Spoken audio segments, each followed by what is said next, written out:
Good afternoon, everybody. Welcome to the Israel Brief from all around the world. Welcome from Berlin and from London and from South Africa and the United States and Saudi Arabia. Marhaba to our friend. He is from Saudi Arabia. He hasn't told me his name, but welcome to our global Israel Brief community. I am Rolene Marks. This is the Israel Brief, where we take a look at those top stories making headlines in Israel. We do it every Monday to Thursday. And of course, today's news will get off with a bang. I had to go there, guys. I had to go there. I'm going to try my best not to make any pager puns or blast jokes. I'm going to try my best to behave myself. But before we do take a look at those headlines, it is Day 348. We must remember that above all, we still have 101 hostages being held captive by Hamas in the Gaza Strip. We know that many of them are still alive. Time is of the essence. We want them home now. We want them home now. We always keep our yellow ribbons or our dog tags. We think of them every moment of every single day. We won't rest until all 101 are home. So let's take a look at those stories. And of course, we begin with the biggest story dominating the world, and that is the pager blasts that took place in Lebanon yesterday. Now, a lot of people, and I know many Gen Zers are wondering what a pager is. Well, this is absolutely fascinating. This is probably the most audacious and targeted and precise counter-terror operation in military history. Now, that's not just according to me, it's according to military experts as well. Now, while Israel has not commented, it's Israel's policy not to comment on these things, all fingers point to the Mossad, because the type of daring and also the motive, only Israel has a motive to go after Hezbollah. So let's take a look at the events as they unfolded. So late yesterday afternoon, we got news that at least dozens of Hezbollah operatives across Beirut and other cities in Lebanon had pages on them or communication devices which exploded. By the end of the day, there was over 2,000 across Lebanon and in Syria whose pages reported to explode, including the Iranian ambassador. Now, what he was doing with a Hezbollah pager is, of course, a great mystery to all of us, and he has reportedly lost an eye. This morning, the Lebanese Health Ministry updated. They say 12 people have been killed. Those are majority Lebanese Hezbollah operatives. We also mustn't forget that Hezbollah is an Iranian-sponsored proxy. So these, weren't people belonging to a political party, although Hezbollah is a political party in Lebanon. Hezbollah is also recognized by many countries around the world as a terror organization. And two other casualties, one the son of a Hezbollah parliamentary leader, and the one sadly is a 9-year-old little girl. So some of the injuries reported included a lot of wounds to the groin area, the leg area, a lot to the hands and to the face. About 500 have lost their sight, and of course the Iranian ambassador has lost his one eye. This morning, the Lebanese Health Ministry also said that about 4,000 had been injured and about 300 of them critical. Yesterday, as the events unfolded, hospitals across Lebanon called for emergency blood services. The Lebanese government, or the Lebanese Foreign Ministry rather, have opened up a complaint at the United Nations, and countries like Iran and Russia have condemned it. In fact, Iran called it genocide. Now, again, this is one of the problems that we have in the world today. This was not genocide. Genocide is the stated intention to wipe out a group of people or ethnic group. Hurting terrorists is not genocide. And I think it's very, very important that we understand these exact definitions, because Israel is often accused of genocide because of the war in Gaza, but Israel does not have genocidal ambitions against the Palestinian people. If anything, the IDF goes out of its way to make sure that as few civilians are killed as humanly possible. And this was case in point yesterday. For those on social media accusing Israel of an indiscriminate attack, this was very, very discriminate. This was targeted at Hezbollah operatives who were carrying pages bought for and ordered by Hezbollah, with numbers allocated by Hezbollah. And the only thing that we can call indiscriminate is the firing of rockets and drones towards Israeli civilians since the 8th of October. Over 8,000 rockets and drones have been fired towards northern positions in Israel. So what do we believe happened? Okay, so reports from the New York Times and Associated Press suggest that it was a combination of both cyber and physical. It is believed that Israel implanted tiny little bits of explosives in the pages that were bought by Hezbollah. Now, they were Taiwanese pages called Gold Apollo. So anybody who was thinking it is Agent Motorola or Agent Samsung, they are Gold Apollo that come from Taiwan. It is believed that I've lost my train of thought. You know, when the supply chain, it's a problem when you've got two languages fighting with each other inside your head. The supply chain was interrupted.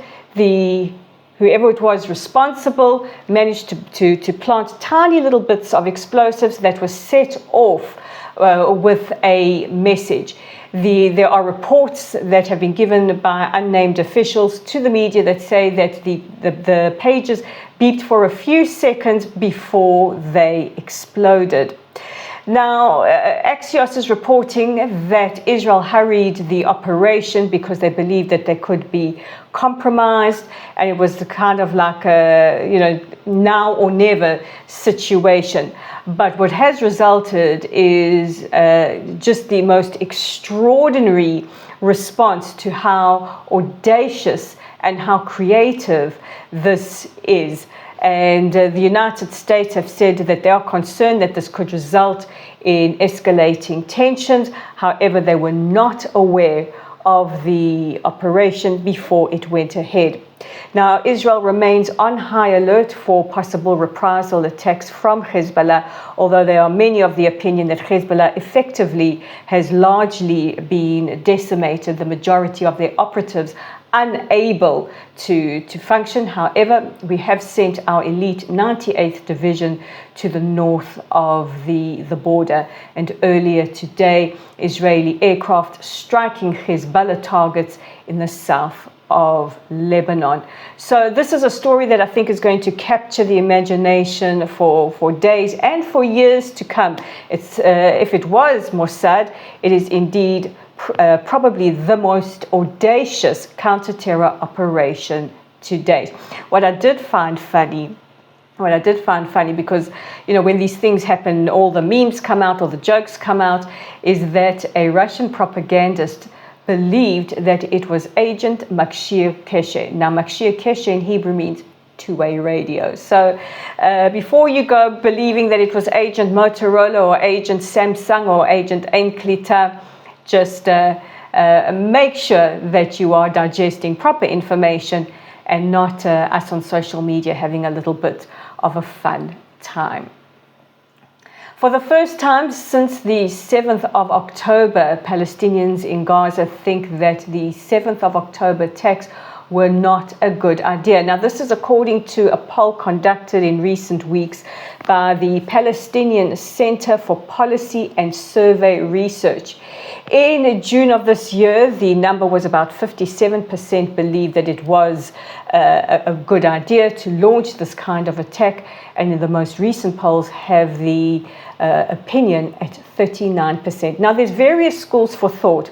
A lot believe that because Hamas is being steadily decimated inside the Gaza Strip, that civilians in Gaza are feeling a little less afraid to voice their opinions and to stand up for what they believe, which is invariably to go against Hamas. And others believe that the Hamas, by attacking Israel, invited or provoked a response that has created a horrific humanitarian situation. And with Hamas out of the picture, Palestinians have a better future. I couldn't agree more. However, when we look at the West Bank, their approval ratings for the attacks are at 64%.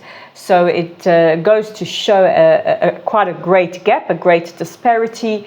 But my opinion, and this is just my opinion is if we are to have a concrete victory against Hamas, which we can do from a military perspective, we also have to empower civilians in Gaza to have the strength, to have the power to stand up against Hamas and to make it quite clear that they are not welcome, they are not tolerated, and that there is no place for them anymore because they deserve a better future. The IDF announced today that the first female officer to fall in combat in the Gaza Strip is 20-year-old paramedic Agam Naim. Agam is a sergeant, or was a sergeant, in the IDF.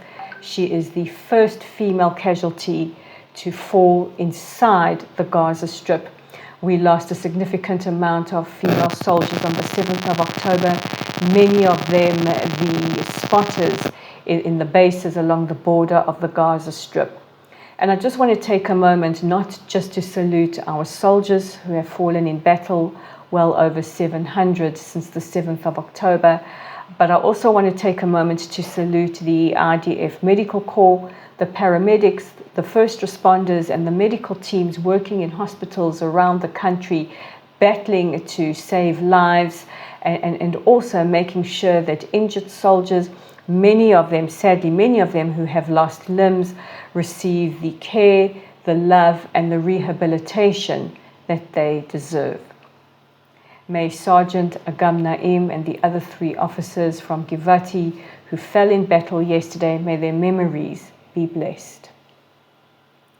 And finally, Shin Bet announced yesterday that they had foiled an attack believed to be targeting a senior Israeli official. Well, today that senior Israeli official has been named as the former IDF Chief of Staff, Moshe Ya'alon. Moshe, or Boogie Ya'alon as he is known, was also reported to be the target of a bomb attack that Hezbollah had set off to go on at Park Hayakon in Tel Aviv on Rosh Hashanah last year. So when we say that we are targeting Hezbollah, we are not targeting the Lebanese people, Lebanese civilians, we are targeting Hezbollah. This is one of the many reasons why. They have fired rockets indiscriminately. They have vowed to the destruction of the state of Israel and the elimination of the Jewish people. And they have proven this not just with rockets and drones, but also by targeting Israeli officials. Right, so now we come to the audience participation section of today. And 2 parts. First, the audience question, and the second is some feedback. I had some feedback from a wonderful viewer who made some recommendations about how we can fix the visuals, maybe move away from the bookshelf, maybe move away from the chair. And guys, if you have any ideas how we can improve, because we really want to give you the best service, please pop your ideas. because we really, really want to make sure that you get the best possible Israel brief. So any constructive feedback is welcome. And thank you for all your comments, Shame, about the lovely young law student yesterday. You know, I am really concerned that the idea of hearing the other side of the story is triggering for young people. It's a big worry. We can't lose our ability to listen to the other side and to employ critical thinking. And here is our audience question of today, and it comes from Colin Williamson in London. Thank you, Colin. He asks, is the United Nations still relevant today? That is an excellent question, Colin, because many are asking that. And we have certainly seen throughout the now nearly a year of war with Hamas, and of course the issues with Hezbollah in the north. You know, when we see such bias from the United Nations, where their agencies have completely forgotten about Israeli victims of the 7th of October, or have failed to hold Hezbollah accountable for violating UN Resolution 1701, or have failed to condemn the attacks by Hamas, or employ members of staff like Special Rapporteur Francesca Albanese, who is so blatantly anti-Israel, and who many fear, including countries around the world who have voiced their concerns that the United Nations is pandering, first of all, to certain blocs, and second of all, is singling out Israel at the expense of other conflicts. We do wonder if the United Nations is still relevant. I am of the opinion that the UN needs to be reformed from the top down. The UN was formed in order to prevent war and to prevent suffering around the world, and its charter, which is based on universal human rights, is one of the most respectful and one of the most powerful in the world. However, we have seen a massive deviation from this. So are they still relevant? I think in order to remain relevant, there needs to be a massive overhaul. So if you want to pop us a comment, pop it in the comment section below, or via our website, or via our Facebook page. In the meantime, don't forget to check out our website at www.layoftheland.online, Facebook at Lottel Site, YouTube at The Israel Brief, my Instagram at Rolene_Marks, my LinkedIn at Rolene Marks, on X at Lay of the Land 5. Guys, if there are any that I'm forgetting, my brain is curdling right now. But I love you guys. Take care of yourselves. Take care of each other. God bless. And I will see you tomorrow.